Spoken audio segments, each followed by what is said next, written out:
Boa noite, professora. Eu sou Renan, do grupo Moleques em Engenharia. Agora, como prometido, iremos apresentar o trabalho que a senhora pediu sobre inércia, força e as leis de Newton.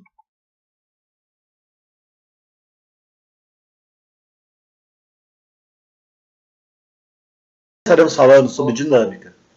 A dinâmica é a parte da física que se preocupa em estudar as causas dos movimentos e seus possíveis efeitos.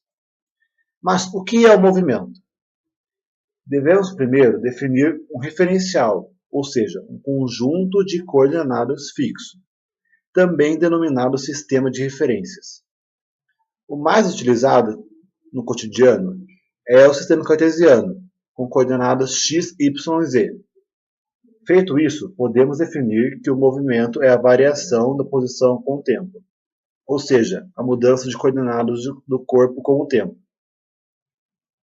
A análise principal, feita na dinâmica, começa com o estudo das forças que atuam sobre o corpo ou sistema do corpo em questão. Tais entes físicos podem proporcionar ao massivo uma variação em quantidade de movimento.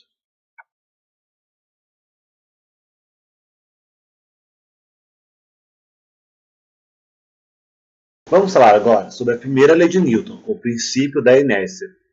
Quando a gente está dentro de um carro e ele faz uma curva, o nosso corpo tende a permanecer com a mesma velocidade vetorial que estava submetido antes da curva. Isso dá a impressão que estamos sendo jogados para um lado ou para o outro, que é o lado contrário à curva. Isso porque a velocidade vetorial é tangente de trajetória. Então, você está lá de boa andando no carro e tal, aí o carro faz uma curva brusca, tipo, você está descendo a serra, e você vai para um lado, parece que é o lado que está sendo jogado, mas não, é o lado que você estava seguindo. Só que como o carro fez a curva, você tende a continuar com a mesma velocidade, porque a velocidade vetorial é uma tangente de trajetória. A mesma coisa acontece quando você está andando de carro e ele freia repentinamente. O carro freia e você continua indo, porque o corpo tende a continuar sempre em movimento. Este e vários outros efeitos semelhantes são explicados pelo princípio da inércia, cuja frase central é: um corpo em repouso tende a permanecer em repouso e um corpo em movimento tende a permanecer em movimento. Então conclui-se que um corpo só altera seu estado de inércia se alguém ou alguma coisa aplicar nele uma força resultante diferente de zero.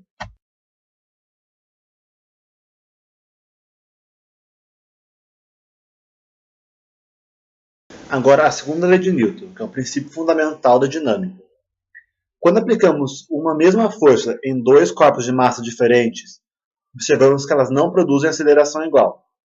A segunda lei de Newton diz que a força é sempre diretamente proporcional ao produto da aceleração de um corpo pela sua massa.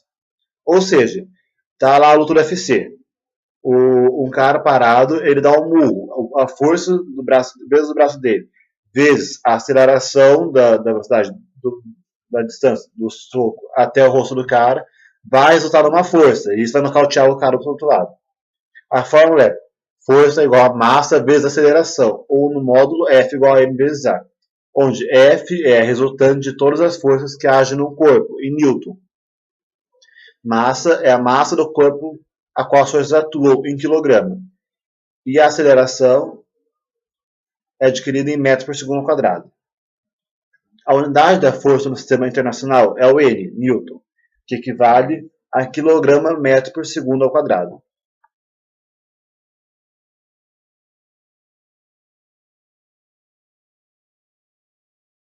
Para finalizar, a terceira lei de Newton, que é o princípio da ação e reação. Quando uma pessoa empurra uma caixa com força F, podemos dizer que essa é uma força de ação. Mas, segundo a terceira lei de Newton, sempre que isso ocorre, há uma outra força com módulo de direção iguais em sentido oposto à força de reação. Isso é chamado força de reação. Ou seja, se eu estou lá na baladinha e tal, bebendo, eu vejo uma menininha lá, eu vou beijar ela. A força do tapa que ela dá em mim, olha que ela recusa, é a mesma força que o meu rosto vai reagir à mão dela. Ou seja, vai doer tanto em mim quanto nela. E o enunciado disso diz que as forças atuam sempre em pares. Para toda força de ação existe uma reação.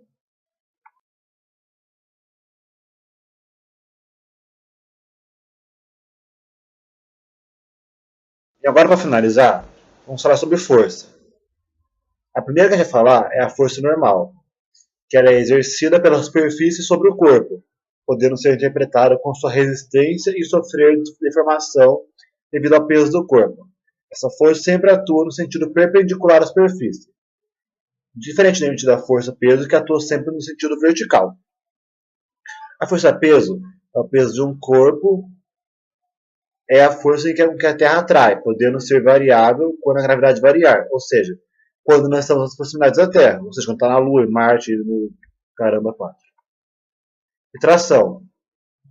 Quando uma corda ou fio é presa a um corpo e esticada, aplica ao corpo uma força T.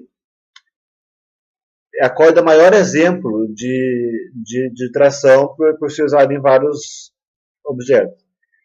E também ela é bom porque ela é considerada sem massa e inextensível, ou seja, não precisa ficar calculando o peso da corda e afins.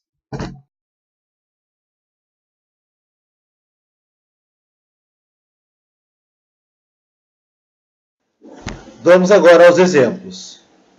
O primeiro exemplo temos sobre as leis de Newton. Considere as seguintes forças aplicadas a um corpo: 5 newtons para a esquerda e 3 newtons para a direita.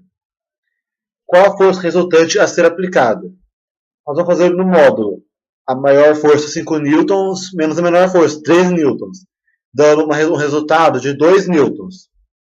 No caso de direção e sentido, o sentido sempre vai ser para o lado que tem a maior força, ou seja, para o lado esquerdo, que tem 5 newtons. No exemplo 2, nós temos uma força de 50 newtons. Ela é aplicada a um corpo de massa de 100 kg, que se encontra em repouso. Sendo esta a única força que atua no corpo, qual a velocidade a ser alcançada após 10 segundos de aplicação da força? A gente vai fazer o seguinte: conhecendo a aceleração do corpo, podemos calcular a sua velocidade. Velocidade é igual a velocidade inicial a vezes t. Velocidade igual a 0 mais 0,5 vezes 10. Fazendo a conta, 0,5 mais 10 dá 5, vezes 10 igual a 5. 0 mais 5 é 5. A velocidade será de 5 metros por segundo. E no exemplo final, que é o de número 3, a pergunta é a seguinte: qual a massa de um corpo que, partindo do repouso, atinge uma velocidade de 12 metros por segundo em 20 segundos, sabendo que a força aplicada nele tem módulo igual a 30 newtons? Nesse caso, a gente tem a velocidade inicial e temos o tempo. A gente quer saber a massa. Então, nesse caso, seria, na fórmula lógica, usando velocidade igual a velocidade inicial mais massa vezes tempo, temos 12, que é a velocidade que nós já temos, é igual a 0, porque a velocidade inicial é para 0, parte do repouso, mais A, que é a nossa incógnita, vezes 20, que é o tempo. Vai acionar assim, o A vai para fora e fica igual a igual a 12 sobre 20, porque o 12 passou, que dá 0,6 metros por segundo ao quadrado. Quando a gente conhece a aceleração do corpo, que tem um módulo igual a 30 newtons, então a gente usa aquela fórmula do F é igual a m vezes A. O F é 30, que é igual a m na massa, vezes 0,6. Então a massa vai ser 30 dividido por 0,6, que dá um resultado de 50 kg. Professor, esse foi o nosso trabalho, nossos exemplos. Espero que a senhora goste da nota máxima para a gente que a gente está precisando por causa da prova, tá bom?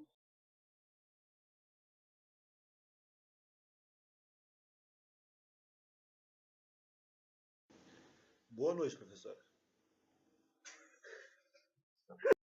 E agora, para finalizar, a terceira lei de Newton, que é o princípio da ação e reação. Ou seja, toda vez que eu beijo uma menina, ela vai reagir de um jeito diferente. Depende se ela gosta de mim ou não gosta. Brincadeira, só. Quando...